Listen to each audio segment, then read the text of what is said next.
শুভ দুপুর। কাল একাদশী ছিল, আজকে দ্বাদশী। কি কি রান্না করেছি নিরামিষ, চলো তোমাদেরকে দেখাই।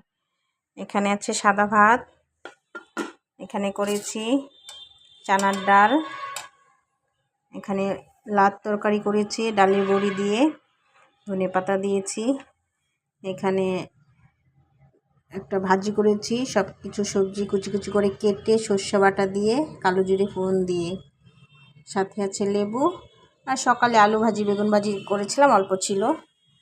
আর এখানে আছে ফুলকপি আলু মটর দিয়ে তরকারি।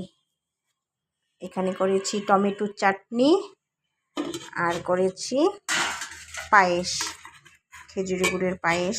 কে কে ভালোবাসো পায়েস খেতে বলবে। আমার রান্নাগুলো কেমন হয়েছে দেখতে কমেন্ট করে বলো। বাই বাই বন্ধুরা, সবাই ভালো থেকো, সুস্থ থেকো।